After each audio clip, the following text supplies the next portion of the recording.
All right, my wife lied. But I think she did it for a good reason. There's no good reason to lie on an adoption application. Well, there is if you think it's your best shot to adopt a child. But she completely fabricated the entries on... Hey, look, my wife is not some pathological liar. She's a wonderful, warm, kind, smart woman who would make an extraordinary mother. Yeah, we have some eccentric relatives. Okay? They have flaws, but they are good people. They just don't appear that way on paper. So Lulu panicked. Can you blame her? If this was your family history, how would you want to present it? But now that we know that everything is out in the open, can you not give us one more chance to make this right? With the court's permission, I now call Dr. Nicole Maybrick to the stand. I'll allow it.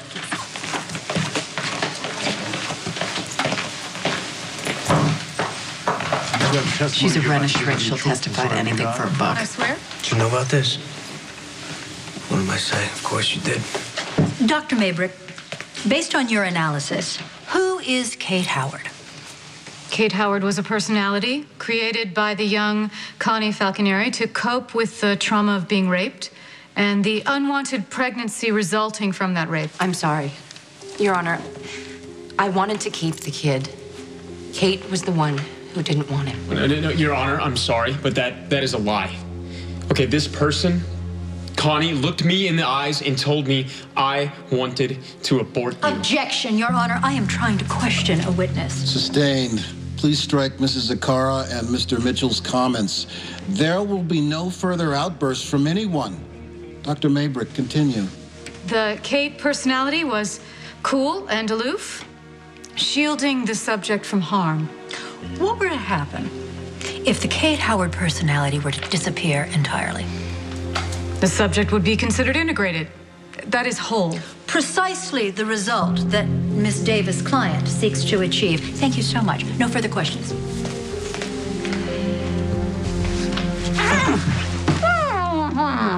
Really, Miss Tracy? I'm not the traitor. You are. I couldn't let you call the cops on your nephew until Dr. Q figures out what to do. Yeah, right. My girlfriend. Yeah, I told her everything. Your girlfriend? Look, it's not every day the father I barely knew who kidnapped me as a child comes back to life and wants to make up for lost time. Okay, I need to talk to somebody. I get it. Okay, I'm sorry. I don't mean to pressure you. I get that you trust your girlfriend, but I need to know, can I trust her? Star won't say anything.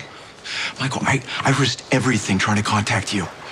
No one else can know I'm alive. Not till I figure out a way to fight these charges. Somebody else might know, actually.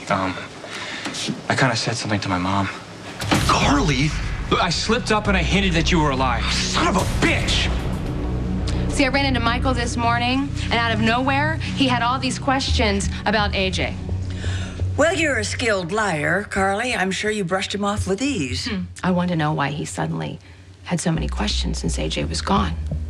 And that's when Michael blurted out, he's not.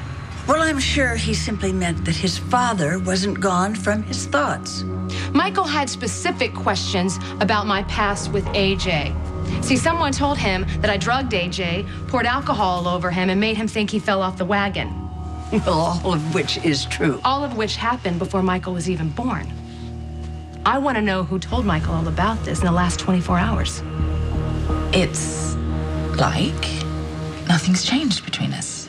We share the same memories, and we danced, the other night at the thing, the Haunted Star.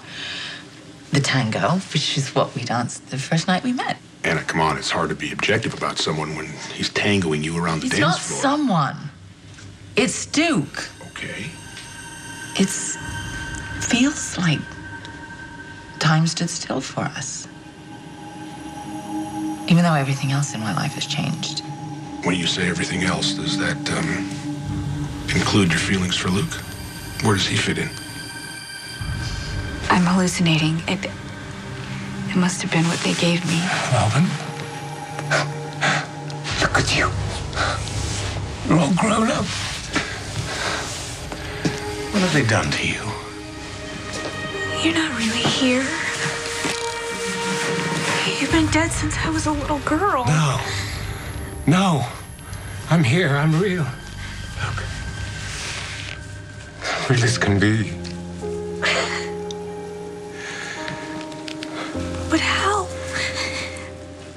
Where have you been all these years?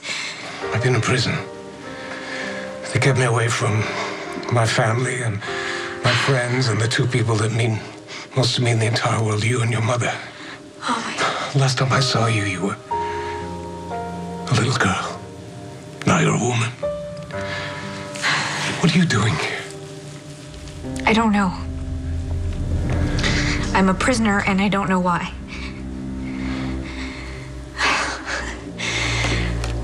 Thank God you're here. If anyone can get me out of here, it's you. Even if Duke hadn't returned, Luke and I'm not saying that I'm about to jump into some serious relationship with Duke, because things with Luke have hit a snag, you know? And... I've never heard you like this. Like what? Talking in circles. Yes, that's what it's like in my mind. Because I think it through one way, and then I think it through another, and then I come right back to where I've started. Which is? Well, I'm confused. I am hopelessly confused. Because Luke is unpredictable. That's at best. And unreliable, which keeps a girl on her toes. And Duke? I have a history with Duke. He was a huge part of my life. And Robin's, you know? Yeah, well, she used to talk about him sometimes. Yes, she adored him. There was this birthday. I don't know, she couldn't have been more than 7 or 8, and she blew out her candles, and she wished for us to be back together again. And that sounds like Robin. Yeah. And now here he is, he's back in my life. And part of me feels like I should be with him, you know? To honor her wish. Almost like he could somehow help Robin rest in peace. I don't remember much after the lab exploded. All I know is I woke up in some strange hospital. Do you have any idea where that was? No. No, they drugged me up, and then when I wouldn't comply, they gave me electroshock. Oh, good God. And then they moved me here. I have to get home to my family. My God, I wonder how my mom is gonna feel when she finds out you're alive. She was shocked. After I got out of prison, I insisted that I get to go home to Port Charles. Did you see my little girl? I did. Yeah. She's beautiful. She's just like you when you were a little girl. And Patrick, how's my husband? Everybody at home thinks that you're dead. But if you were at home, then... How did I get to be here? I came looking for you. But you just said everybody thinks I'm dead. When I was in Washington, I had to go there to be debriefed. I heard a rumor that you were alive, so I came here to find you. You told my mother, right? Please tell me that you told her. No, I didn't tell anybody. I didn't want to get her hopes up. I didn't want to come here and then not find you, but I have found you. Unfortunately, they found me first. But I'm going to find a way to get us both out of here. And I'm going to take you home to your mother. I understand why your wife did what she did, but falsifying an application is something I'm afraid I can't ignore.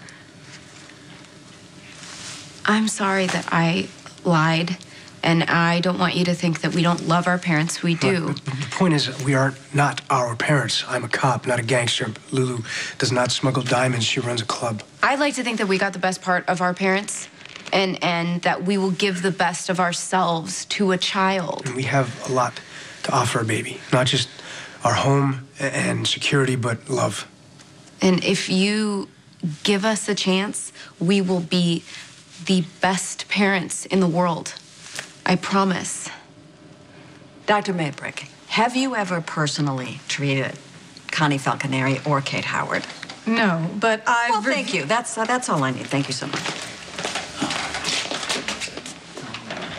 If there's nothing else, I'm ready to rule on the matter. Yes, actually. Your Honor, there is. The charges against Kate Howard were dropped for the murders of Cole and Hope Thornhart because Connie Falconeri committed the crime. And it was believed at the time that Connie Falconeri was the altar. So if that is the case, and Connie Falconeri is the host, then we feel that she should be held accountable for her crimes. We would need to contact the appropriate authorities who may want to refile the charges and prosecute Connie Falconeri for a double homicide. Well, you can't do that. I never shot anybody. No, I'm not gonna sit down, Johnny. I never fired a gun in my life, and that's a God honest truth. Who would dredge up all that ancient history and dump it in Michael's lap right when he is mourning over Jason? There is only one selfish son of a bitch who would do that, and that's AJ. I told him. I told Michael. You. After all this time. I thought he had a right to know. Why? Why would you suddenly feel the need to tell Michael about something that happened before he was born? You know, you're right. I should have told him sooner. So instead of him growing up hating a father that loved him very much, he would have known all along that his mother was nothing but a conniving bitch. Why the hell would you tell Carly about me? You told me to ask her if the story was true about her drugging you. I'm sorry, I know I did. Yes, I just thought that you could ask her without giving away that I'm here. What else does she know? She said that you're gone. I said you weren't. Anything else? I said I couldn't talk, and I walked away. All right, look, it's one little slip. I doubt that she has any idea I'm alive. Well, she knows something's wrong, though. Well, you know, she was gonna find out eventually. Just thought I'd have more time. Time for what? Time to tell you my side of it. So I suppose she probably denied the fact that she drugged me, right? No, actually, she admitted to the whole thing. Wait, Carly told you the truth? That you were remembering sleeping with her. And she was afraid that you'd find out that you might be my father, so she drugged you, dumped you in an alley, and poured vodka all over you and called your parents to pick you up. But she had a boatload of excuses for that one. She was desperate. She was desperate? Desperate. Listen to me. She pretended to be my friend, Michael, my only friend. And then she drugged me so that she could steal my son before you were ever even born. She thought she was protecting me. The important thing is that you believe me now. That you know that I'm not the monster they told you I was. Keep it down. Keep it down. What was that?